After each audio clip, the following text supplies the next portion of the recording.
Well, today we're just thrilled that a good friend has come here to visit with us. You know, in any campaign, whether it be political or whether it be business, the two key elements are having the right messenger and having the right message. And you can have the right messenger and the wrong message, or you can have or just the opposite, where you can have the right message and someone not being able to deliver it effectively. So what Al Fromm did after a long career in public service was craft a message that brought the Democratic Party back to the center. In politics, if you study campaigns, Republicans and Democrats, when either veer too far off to the right or to the left, respectively, they lose. And Al Fromm, after years of experience and study, decided that the only way to win was to recapture the center. And he started a group, I believe in 1985, called the Democratic Leadership Council, which I remember at the time some people considered to be sort of this fringe group that would be competing with the DNC and would be a problem. But Al kept saying, but you've got to bring people back. And he came through with some interesting ideas, which were very innovative and somewhat surprising at the time, including one called national service, which largely came out of the work of the DLC, along with many other things. But if those who know me know that I sort of believe in breakout issues, and I think a breakout issue for at least Bill Clinton and maybe the DLC occurred in 1991 in Cleveland in a speech where then Governor Clinton talked about community, responsibility, and opportunity that became buzzwords for a successful 1992 campaign. What started out as a little group in 1985, you can see the election of 2006 has become the mainstream. The candidates that Rahm Emanuel recruited, the candidates that Chuck Schumer recruited on the Democratic side of the aisle were mainstream, moderate Democrats, all of whom grew up under the tutelage of this man, who literally, I think in fairness, has transformed American politics and has now brought this center as the way of governing. So he's not afraid to criticize the Democrats when they're wrong and has done it on many, many occasions.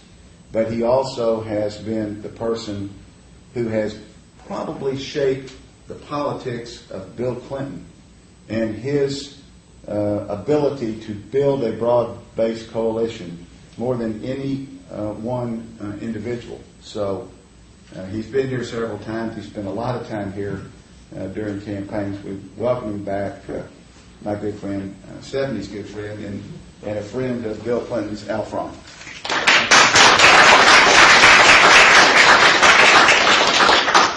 Skip, thank you very much for that introduction. Just a little exaggeration, but you know, the best thing you did is you didn't tell people that I worked for Jimmy Carter. And I didn't tell people who your high school classmates. Yeah, well, that's true. I mean, I just tell you that I did work for Jimmy Carter. I was deputy advisor on inflation.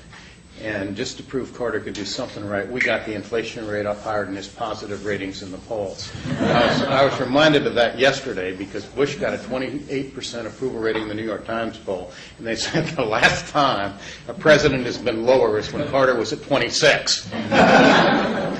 My work. So don't believe everything Skip said. It is great to be back in Little Rock. I love Little Rock, and as Skip said, I've spent a good deal of time here. I don't spend as much time here as I used to.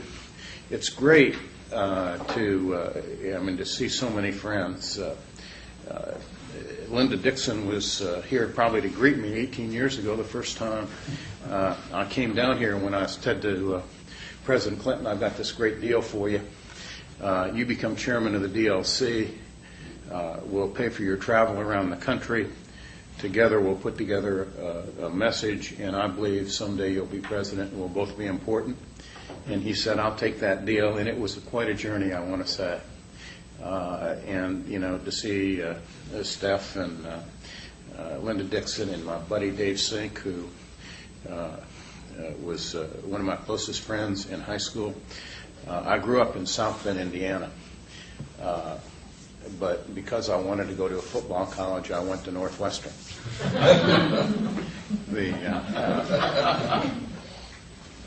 But it's really terrific to be here. And what I'd like to do is let me just say a couple of things about what I think the essence of Clintonism is, since this is the Clinton School.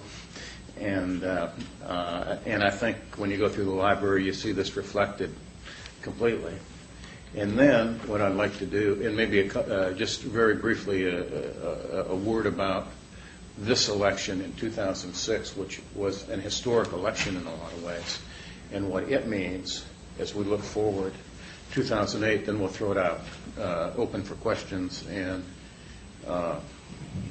as long as they're not too hard, I'll try to answer them. First of all, Skip talked a lot. Talked about the message that we developed with Bill Clinton, the grounding in opportunity, responsibility, and community. What was that?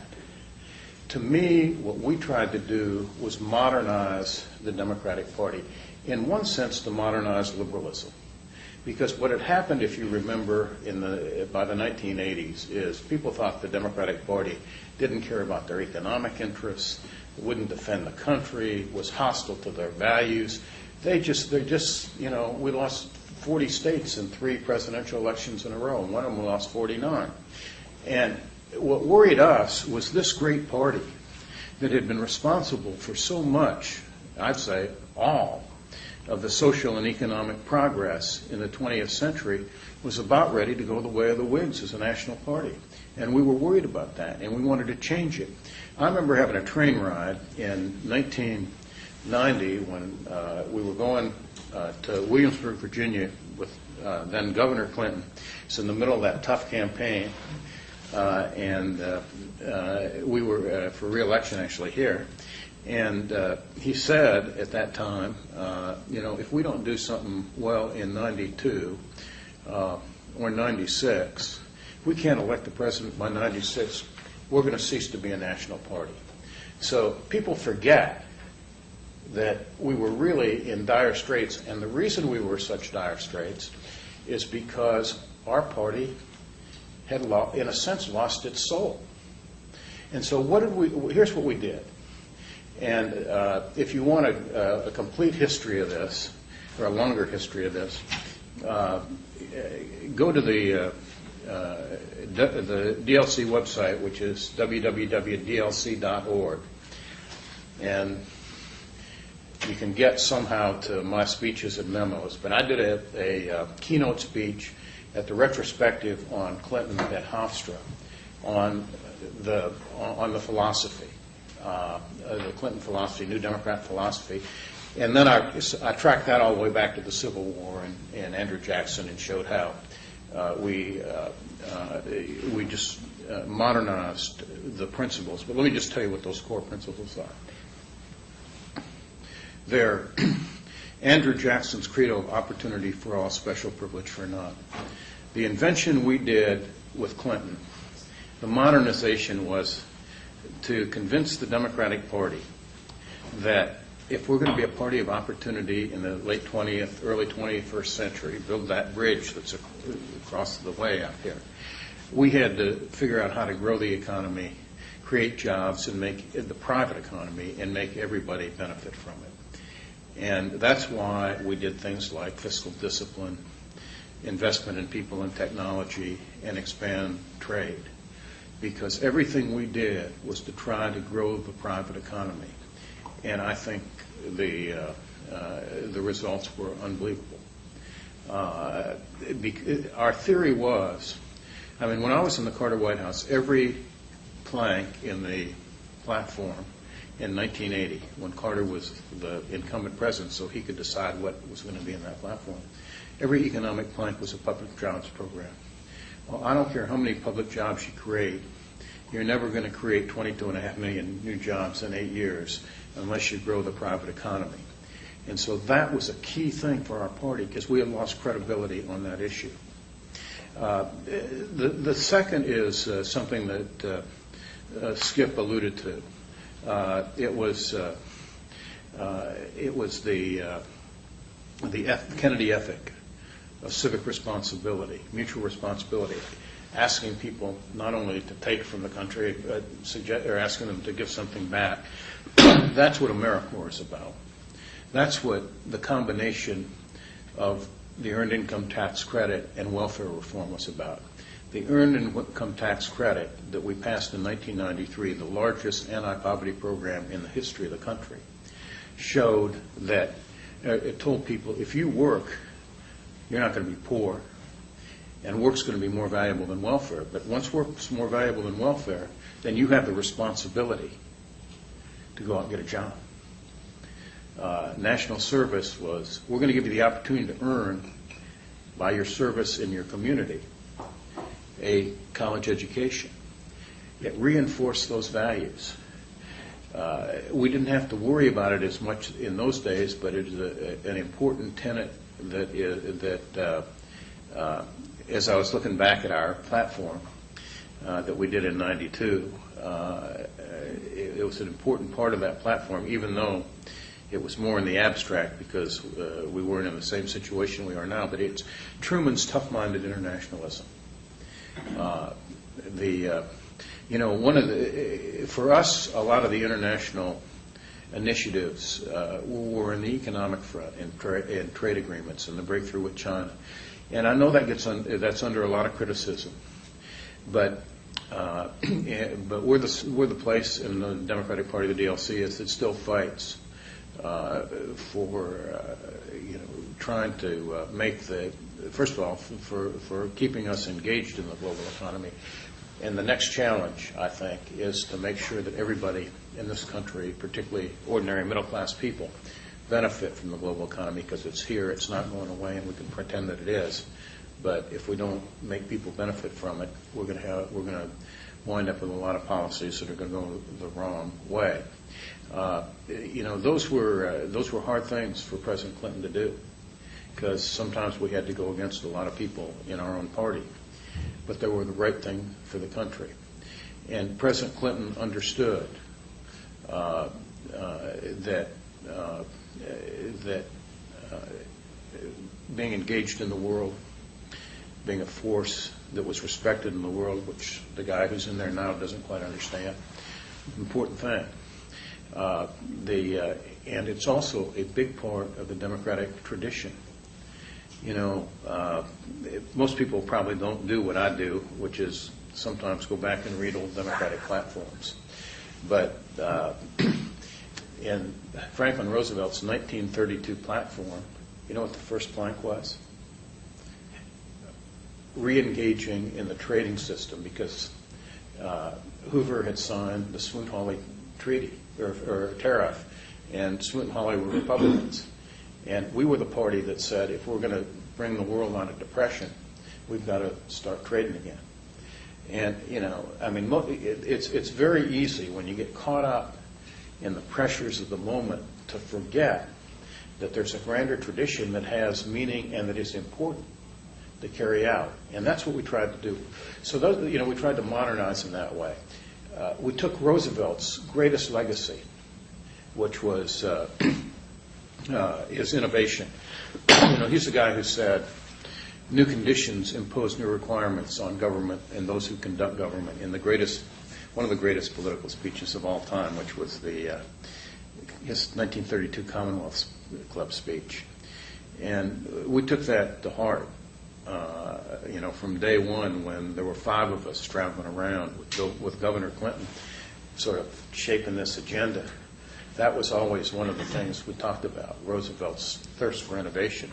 Something didn't work, threw it out and tried something else. And all the reinventing government, ending the welfare entitlement and replacing it with a system of incentives to put people to work, which wound up moving 8 million people from welfare to work. Pretty phenomenal achievement, lowering poverty at a rate faster than in any decade but one in American history. And then I think the other thing that was a big part of our, the modernization was Johnson's social justice, quest for social justice. Both President Clinton and I started our political, well, not our political careers, but our careers in the war on poverty. He was in Texas, I was in the Deep South, in Alabama, Mississippi mostly. You know, the values that we often got criticized for, like empowerment rather than entitlement, were values that came straight out of the war on poverty. Because, in fact, what got the war on poverty when I was there in the Sergeant Shriver days in trouble was our insistence that we were going to give poor people power. We weren't just going to, you know, give them dough. It was called maximum feasible participation of the poor. And, you know, it was our party that lost that in the 70s and 80s, and we brought it back. And it was good for the party and good for the country. So the point I want to make, that is, we sort of summarized it in opportunity, responsibility, and community. But the point I want to make about the Clinton agenda is that what it was to take these core principles that had made us Democrats and offer new ways to further them. And we got to do it again. We need a new round of ideas to further those principles, because we're in a different world now than we were in 1992. It's hard to believe, but when I first met Linda Dixon and came down here, there was no internet. I mean, I remember in the 92 campaign, I had one of those old telecopier fax machines that, you know, spun around real fast, had that funny paper. And I used to be part of the speech group, and I'd get these speeches, and they'd go from one end of my house to the other, and I'd have to cut them up into pages. Can you imagine that today? When you can just get to put that on that little thing you put in your USB or whatever. You know, it's a different world, so we need to deal with new challenges very quickly.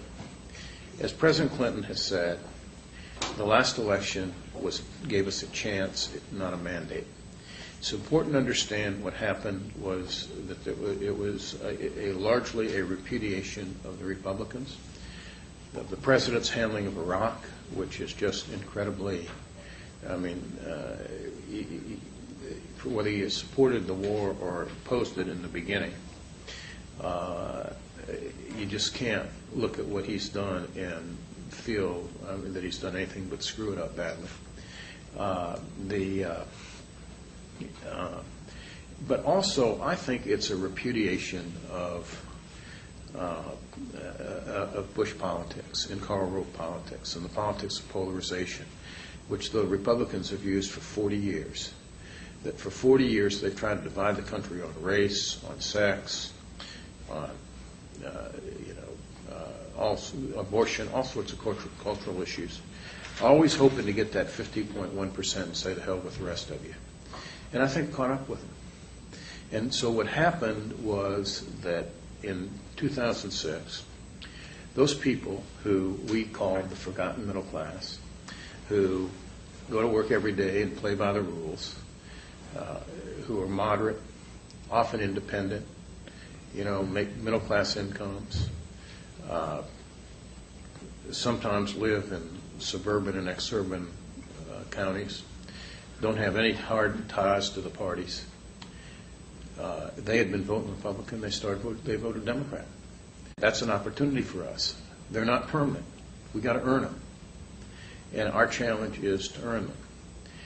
One important thing to note, and if you go to our website, Bruce Reed, who's my partner at the DLC and was the President's domestic policy advisor, and I have a piece called "The Center Strikes Back," and we do this in much more detail and with all the numbers and all that kind of stuff. So if you want to get, you can look at that again. It's www.dlc.org.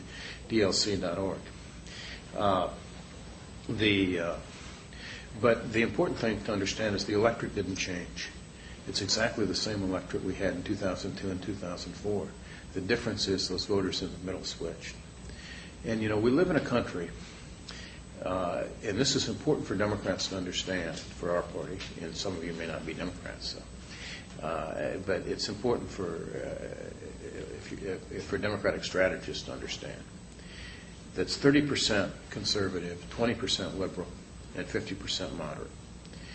Now, forget ideology, just think arithmetic. That means if they win the conservatives, Republicans win the conservatives, Democrats win the liberals, Democrats have to win 60% of the moderates just to break even. And that's why Democrats have to put together coalitions. We had a big tent. Rahm Emanuel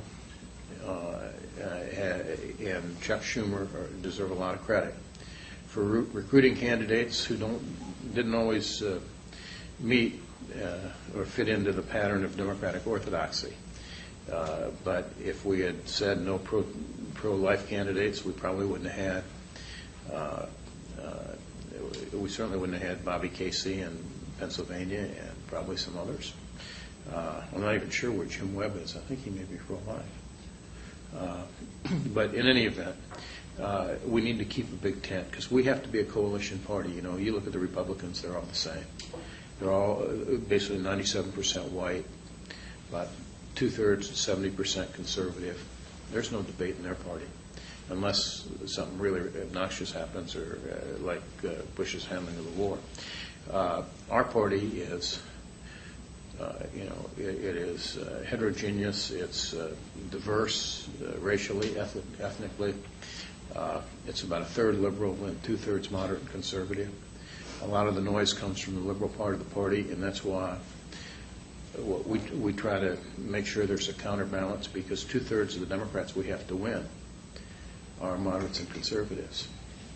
And so it's harder for our party. That's why an idea-based, value-based way of rallying people around and of unifying the party is the right way to do it. You can't do it by the pieces anymore. You've really got to unite people around who you are and what you stand for. And Bill Clinton was the model of that. Let me just say two other things. What we're going to do in the DLC over the next 2 years is try to do somewhat what we did in 1990 and 91. And that is to try to lay out an agenda that we think will help a Democratic candidate, whoever that candidate will be. And we've got a great field, a really terrific field. Help that candidate win in November and hopefully be good for the country, because in the end, the best politics, it works when you have the best ideas and they work. Tomorrow, we will announce that Harold Ford Jr. of Tennessee is going to be the new chairman of the DLC. We've got a whole day of activities. I can't remember a whirlwind day like that since we had Clinton on the road. So we're going to test. We're going to test whether 15 years later I can still do this. But Harold's going to be the new chair. We're going to focus on a lot of stuff, and we did a lot of work last year. If you haven't seen the American Dream Initiative idea, that which is an agenda for restoring the American dream that Senator Clinton led. You got to look at that. It's on our website. Bruce Reed and Rahm Emanuel wrote a book called The Plan, which is a good basis for the campaign to start on, and we'll work from that foundation. But we're going to focus on the challenge of keeping America safe and secure, because it's still a problem Democrats have to deal with. There's a Pew survey that's on the website this week that really makes the point that Skip made in his introduction, that people are dying for candidates, presidential. They think the parties are too extreme. I mean, Mark Penn, who does our polling, has found that consistently over the last 2 years, and they think they're getting more extreme.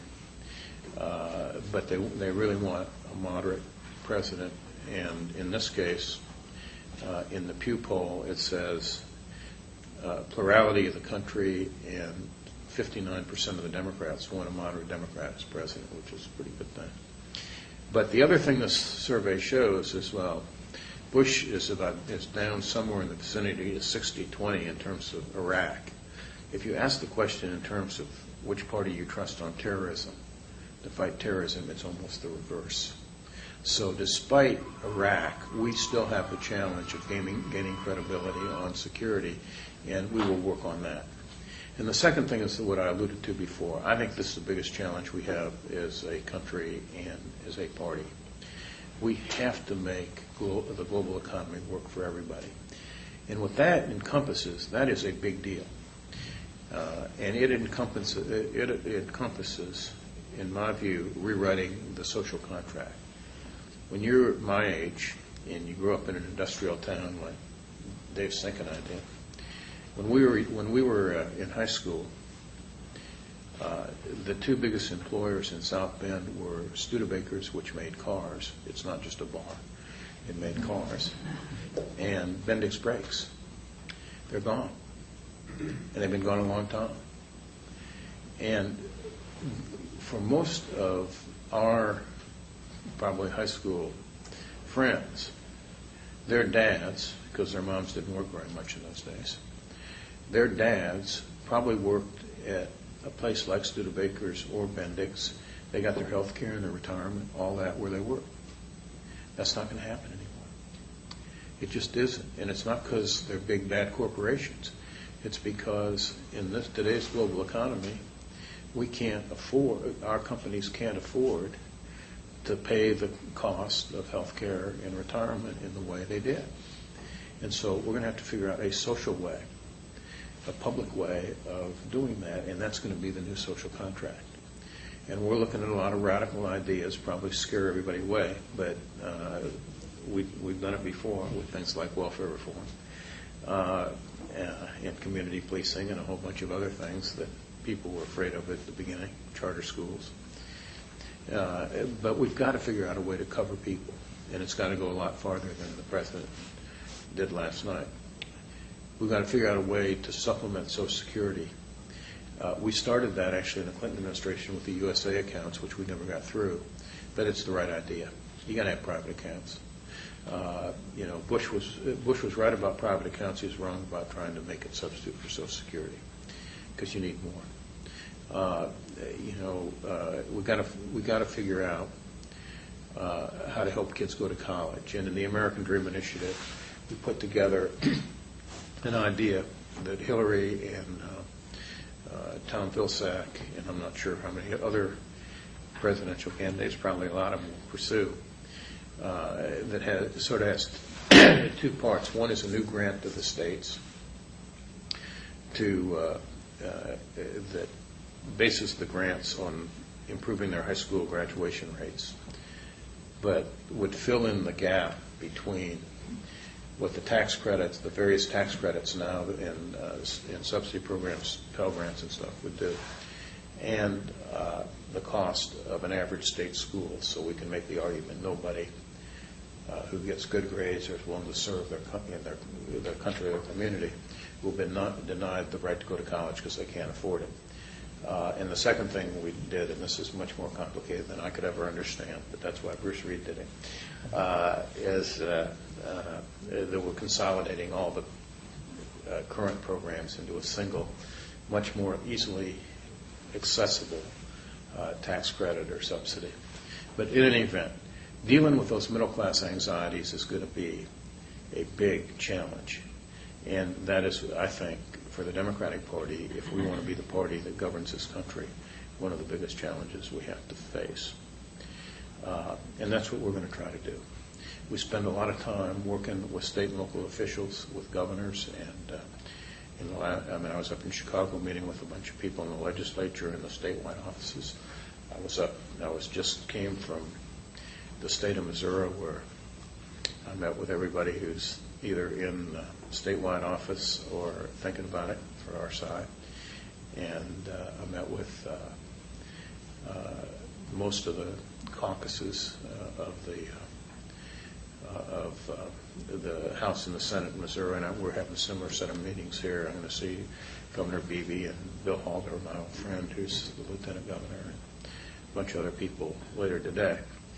And one of the things we want to try to do is we do a lot of stuff to help them, because it's hard for particularly in small states that don't have big legislative staffs, for them to be always abreast of the best ideas. And so we have a product called the State and Local Playbook, and we try to keep it updated so when the legislatures are in, they can have the best stuff. And one of the things, we just did a training program at Harvard, and President Clinton came up, and he's eager to get a small group of the top elected officials in the country at the state and local level to come down here, so I hope we'll be able to do that before the end of the year.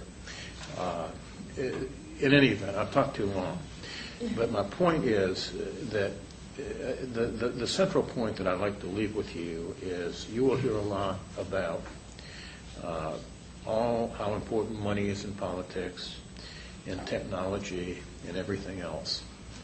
And it's true, they're very important. But to me, the bottom line of electing a president and electing a Congress and a governor is, in the end, who you are and what you stand for. And if you don't stand for the right things, all the money and the best technology will only get you so far. But if you stand for the right things and you have good ideas, as I think that small group of us, a bunch of us who are in this room, showed about, it's hard to believe, 17, 18 years ago, you can change the country and even the world. And I hope you all go out and do that. With that, I just open it up. I have a question. You Yeah. talk about the fact that the Democratic Party has to win the moderate vote from the Republicans. I think that most people, and I may be generalizing, but a lot of people believe that Senator Clinton is very liberal. Do you think that she'll be able to change that so that she can reach out to the moderate voters? Well, I think, first of all, I think Senator Clinton has shown that she has great appeal to moderate voters. Her strength in New York is not in the traditional areas. It's up in upstate New York, which are conservative voters. The key, I'm biased. Hillary's my friend. We travel all over the world promoting our agenda, which I consider, I don't know what you call it, moderate, but I certainly consider it a modern, progressive agenda. But we worked with Tony Blair and leaders all over the world. So I've got a bias, and I have a pretty good sense of who she is. If you look at her announcement speech and you look at the American Dream Initiative out of the DLC, you will find a very close parallel. She talked about, which we do in the basic bargain, which is essentially opportunity and responsibility. That's what it's about. She won't use the same words because that's what her husband did, right? But that's what it's about. And the answer is, look, Senator Clinton starts with being known by everybody, and a lot of people have preconceived notions of who she is. Some of them are very unfair. But that's going to be her challenge over the next year, to convince people that she's, to convince people to see her as she really is and not what they think. She was very successful in doing that in New York. And I think she'll probably be successful nationally. But the other thing, I just want to emphasize, it's really important. The DLC gets hammered all the time in all sorts of forums in the Democratic Party.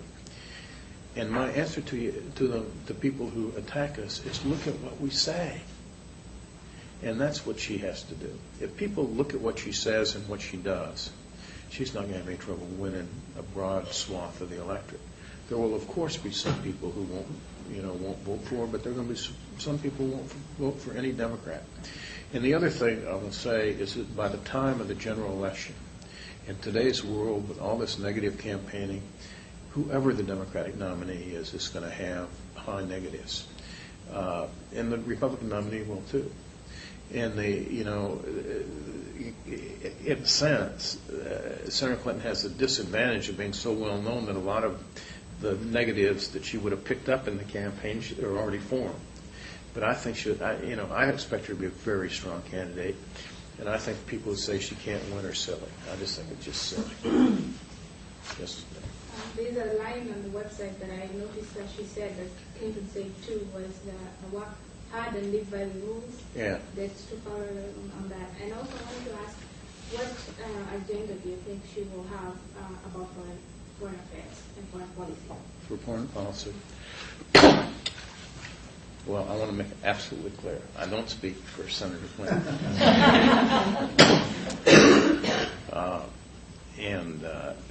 I really can't answer what her agenda is going to be. I think, but what I will say is, I think Senator Clinton has become, among Democrats, maybe the most respected person on national security policy. I have weird friends, and one of them is Newt Gingrich. And Newt Gingrich serves on a defense modernization commission with Hillary. And he keeps telling me she is absolutely the best person on that commission. Hands down. She's having a hard time, as everybody is, on Iraq. And the reason she's having a hard time on Iraq is because she knows that Bush is screwed up, and like everybody else, she's against the surge, and she just, I think, called for a cap on the number of troops. But she also knows there are real consequences over there. And you just can't say, well, we're going to get out. Some of us who are old enough to remember Vietnam, this is a different deal. In Vietnam, there weren't people who get up every morning thinking of ways to kill us who had the capacity to come over here and kill us. It's a serious deal. And,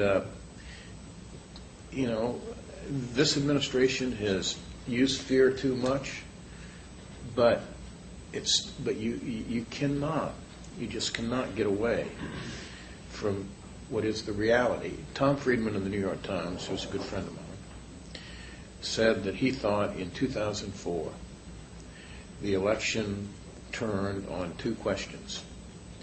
The first was, did John Kerry understand that people get up every morning thinking of ways to kill us? And second, did George Bush understand that the country was going in the wrong direction?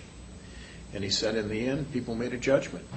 They thought the first was a more important question than the latter. And so I can't tell you the specifics of what Hillary's going to do, but what I do believe is that she understands what's going on in the world. She knows world leaders in ways that nobody else probably who's running does. Maybe Joe Biden. But Biden just talks to him. He never listens to him. That's unfair. I love Joe Biden. We just gave him the DLC Truman Award for his foreign policy stuff. He's very good on that. But in any event, I think I think she's going to be very solid and very respected, and probably is still the most popular woman in the world. Yeah. A couple things. One, two invitations I'd like you to make on behalf of the Clinton schools. One, to your friend Newt Gingrich, who I'd love to have here. Okay. And secondly, to your new chairman, Harold Ford. Well, we'll do that. I'd like to invite both of them. If you could use your political persuasion. Before the Clinton Foundation on the Harold Ford.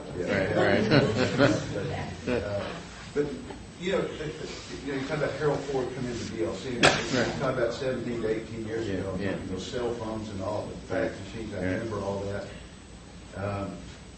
Remember it too well. Talk a little bit about the emerging leadership. We know about the Hillary Clintons and the Joe Bidens and the John McCains, but who, besides the Harold Fords, who's the emerging young leadership that's, because if you don't develop a farm team, everything you do is in vain. Well, look, I think there are a lot of good young leaders around the country. I met with one yesterday in Missouri, Robin Carnahan, who is Mel and Jean Carnahan's daughter. She's the Secretary of State of Missouri. Probably won't run for governor next year, but will sometime soon. Martin O'Malley, the new governor of Maryland, was mayor of Baltimore, a great political star. Yesterday, because the DLC can actually do things when I'm not around, we had 5 young members of the Ways and Means Committee in. And I probably will forget one of them, but Arthur Davis of Alabama. For any of you who don't know Arthur Davis, he is one of the smartest guys I've ever met. Joe Crowley of New York, Allison Schwartz of Pennsylvania, and Kendrick Meek of Florida, and I can't remember do you know who the 5th one was, Yoni? I can't remember. But anyway, there's this group of 30-somethings in the Congress that we've been working with, and it's been led by Tim Ryan of Ohio and Kendrick Meek of Florida. Really smart guys. The mayors around the country, John Hickenlooper of Denver, new mayor, really, really good. I'm a big fan of Gavin Newsom, the mayor of San Francisco. He probably got out in front too much for a lot of parts of the country on gay marriage, but Gavin Newsom is an incredible reformer, and he has the appetite for reform that I remember when Governor Clinton was here, he had in Arkansas. I'm sure I'm missing a bunch of people, but in addition, I mean, I met with this group in Chicago, and I couldn't tell you half their names because I'm not as good as President Clinton at that. But they're a group of probably people in their 30s in the legislature, moving up, who are just first rate. Richard Moore, the treasurer of North Carolina, who's running for governor, I think in a couple of years. Real star. There are the kind of people that we look for are people like Kathleen Sebelius, who's governor of Kansas, Janet Napolitano, who the reason I go around and do these trips is because you get to meet those people. You don't meet them if you sit in Washington. And Kathleen Sebelius is responsible for a lot of the stuff we do at the state and local level, because she said to me one time, you guys just got to get out here and do and build a network of state and local officials. And now she's governor of Kansas, head of the National Governors or Democratic Governors Association. Janet Napolitano is a brilliant governor of Arizona. I mean, really, really, really good. And those are the kind of people that I think will be on a national ticket at some point.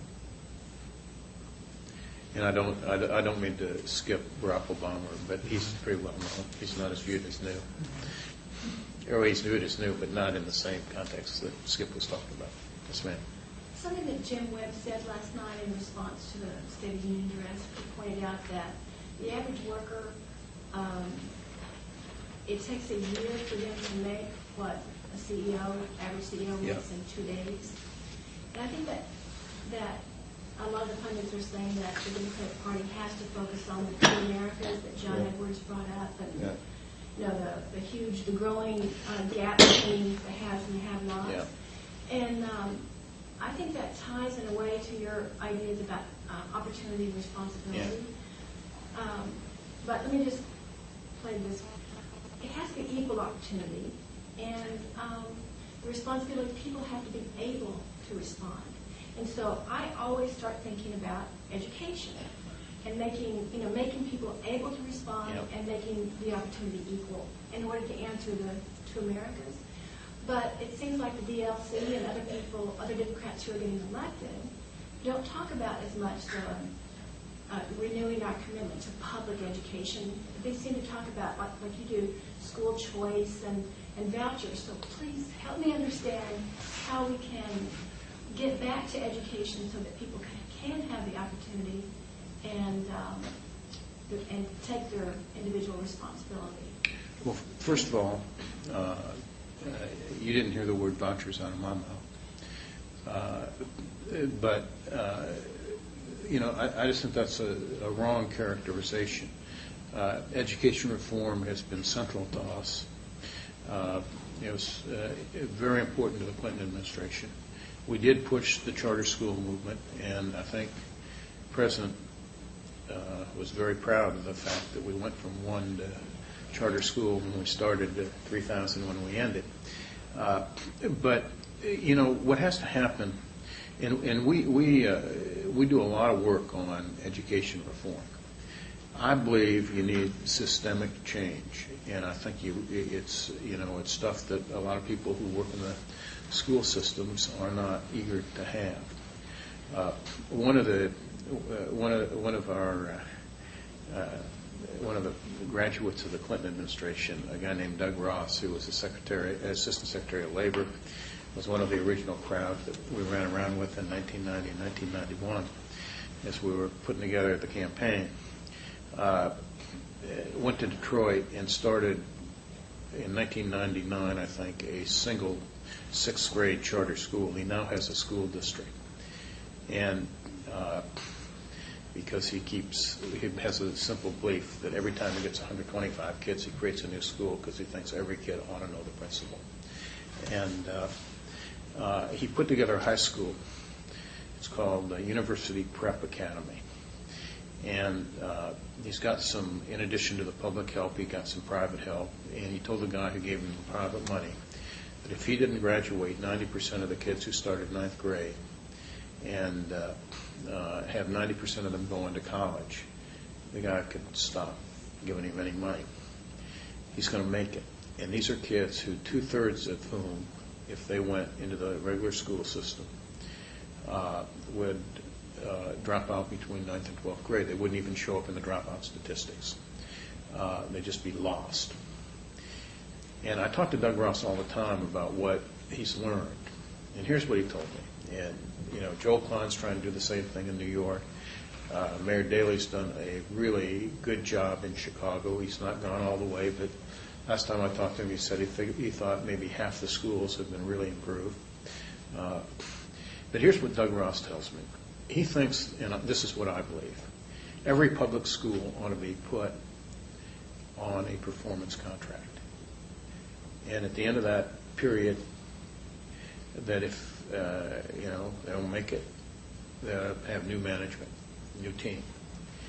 But part of that performance contract, and this is the important thing, ought to be that they have to follow a model, a system that has worked in their area for those kind of kids. I mean, there's the KIPP Academy, which has one model. Doug has his own model. There are lots of models, and I'm not an expert on this, but all over the country, we have all these successes. The problem is that the public school systems never changed the system, and the system is in the big cities, and it's failed, and they resist it. Too many times charter schools come in, and they use the same, they just, new people, but same system. And Doug believes that won't do it either. Again, go to our website. I can't remember, it's in the last year or two. And in Blueprint Magazine, Doug Ross has an article where so you look up Doug Ross in the search thing, and you should be able to find it. No guarantees. I'm not sure we're that good in our high tech. But Actually, I exported last night. It's pretty easy to find. Yeah. I mean, it's well laid out. But in any event, look at that. And he sort of starts to summarize the lessons. But that is a big area. And here's my view about what we have to do on inner city schools, or why we have to do it. I wish I could tell you how to do this. I think that there was a time in our country when we probably didn't have to worry about everybody getting a good education. But I don't think we can afford to lose the potential that's going to come out of those inner cities. I just don't think we can afford that anymore as a country, because our ability to grow and prosper depends on the contributions of everybody. and we just can't afford to waste such a big part of our country. And so I think there's an incredible obligation. I hope the next Democratic president, the next president will really be an education president and not be like this guy who had some promising ideas maybe at the beginning, but then just decided he's going to starve them to death. But in any event, so we really do think about it a lot. Can I ask a follow-up question Yeah. to Faye's presentation about education policy? I want to ask you about education politics. Okay. You could say one story from 1992 to 1996, the Democrats had a big advantage on education, Yeah. which I would say George W. Bush and the Republicans ate into by co-opting their issues. So now, DOE positions on charter schools, someone's contracts don't seem that different from Republican issues. Yeah. 2000, 2004, that he education between the two parties. What's the solution there in 2008? The solution is to come out with the best ideas. I mean, part of the reason we lost everything, we lost a lot of issues in 2000, 2004, because you got to make an argument. You got to make an argument for our side. You know, I'm not one who says because the Republicans talk about an issue, we ought to stop talking about it, because that probably means it's a competitive issue, and if we don't talk about it, we'll lose. I think anybody who wants to get a good, this is probably an exaggerated sense, but if you haven't seen the new Hillary Swank movie, Freedom Riders, go see it. It's unbelievable. And but it's unbelievable not only in what she does with the kids, but it's about Long Beach and basically mostly immigrant, some African American class that she has. But it's but in terms of the resistance of the school system and of the other teachers. Look, it is not easy to do education reform. I mean, Bill and Hillary Clinton know that better than anybody else because they did it down here. And you know, there were probably times that they didn't get endorsements that they thought they would get because of it. But you know, if you're not going to, you got to look. Change is tough, and you got to make an argument for it, and you got to be willing to take the arrows in the back to get it done. But if you don't do it, you know, if we have candidates who are afraid to, you know, to really step out and call for reform because they don't want to lose this union or that, they're probably gonna lose the issue anyway. And what I think we were able to show is that if you're willing to take on issues and do it tough, and even go against orthodoxy, as long as you make your argument, you can prevail. One more question. These guys go. Erica, you get called. I hope this isn't too long of a question. A lot of what you've been talking about is that the shift for the Democrats, where the fusion between idealism and practicality really works for them, and how different strategies can be put towards that. And I latched onto AmeriCorps because I served 2 years with AmeriCorps as well as my classmates. What strategies do you think you're seeing now? You mentioned a lot of local groups that you've met with and up-and-coming leaders. Do you see any strategies on the local and state level that you'd really like to see adapted for a national forum in the next election? Well, that's an interesting question. I'm not. I don't really see. I mean, I don't go out looking for. I don't go out looking for sort of political formulas at the local level, as much as I do for good ideas. And I think that, you know, I think the education issue is one that. I mean, I was talking to the guy who's going to be our candidate in Missouri a day or two ago. He's going to make that centerpiece. Adrian Fenty, Jay Nixon, he's the Attorney General. Adrian Fenty, who was the new mayor of the District of Columbia, who we just made the new Democrat of the Week, even though I'm not sure why. I'm not sure what it was for. But one of the things he's doing, I mean, I don't mean that in a disparaging way. I haven't read it, so I don't know why we did it. it may have been for this, that he's trying to take over the school system. Joel Klein's done great stuff in New York. I just think, I think well, there is one pattern, actually, that is happening. To be honest with you, I think if you line 10 governors up and they told you what they were doing, and you didn't know in advance, you'd have a hard time telling whether they were Democrats or Republicans, because when you govern at the state level, you govern to get things done. And they're a lot less partisan, and I think that's where our politics ought to be nationally.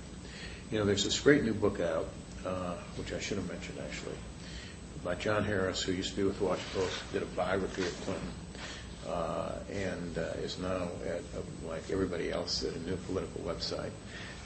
And Mark Halpern, who's the head of ABC News political stuff. And it's called How to Win the White House. And they say there are two formulas that have worked in the last 25 years. One is the Clinton strategy, which they call problem solving, of trying to tackle the big issues and the big challenges, and when necessary, reaching out to the other side to get support. And the other is the Bush polarizing strategy, and which just says you're going to ram your stuff through and everybody else be damned. The only way to do it, and certainly as a Democrat, the only way to do it is the Clinton way. And so, I see that a lot more at the state level than you see at the federal level, and I hope in 2008 we'll see that as being different. But I want to just end by picking up on something you just said about AmeriCorps and idealism and being practical.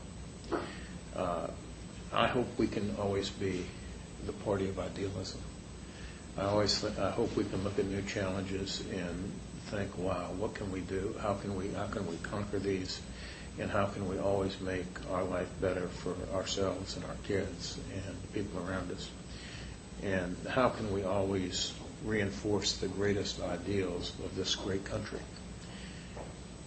But I also believe as a political party, it's hard to put those ideals into action when you're sitting on the sidelines. And I hope we always can keep our politics at a high level. It's hard, and Lord knows we know that. But I do believe that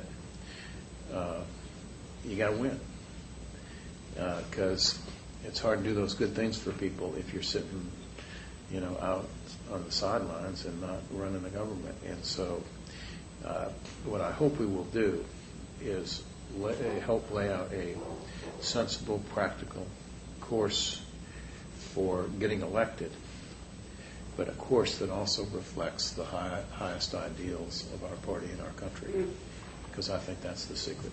Thank you.